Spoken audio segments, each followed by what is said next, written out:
Hello my dear friends, నేను మీ GKN రాము sir.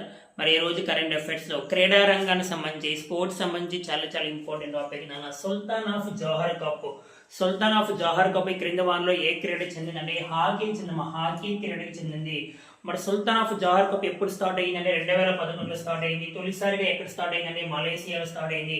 First విజేత ఎవరునంటే Malaysia, first runner up ఎవరంటే Australia. మరి ఇండియా ఇప్పటి వరకు ఎన్నిసార్లు విజేతగా నిలిచింది సుల్తాన్ ఆఫ్ జోహర్ కప్ లో? 3 సార్లు.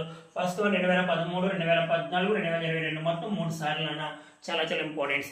మరి 2025కు సంబంధించి 2025 సుల్తాన్ ఆఫ్ జోహర్ కప్ యొక్క విశేషాల గురించి మాట్లాడితే ఈసారి 13వ ఎడిషన్. ఈ 13వ ఎడిషన్ 2025 అక్టోబర్ 11 నుంచి 18 జరిగింది. ఎక్కడ జరిగిందంటే జోహర్ బహులో జరిగింది. జోహర్ బహు ఏ దేశంలోని? మలేసియాలో జరిగిందని గుర్తుపెట్టుకోవాలి. విజేత ఆస్ట్రేలియా, రన్నర్ అప్ ఎవరు అంటే భారతదేశం, ఇండియా. ఇది ఫ్రెండ్స్ మనకున్న జీకే రాము సార్ ఛానల్లో. మరి ఈరోజు Sultan of Johor Cup. All the best.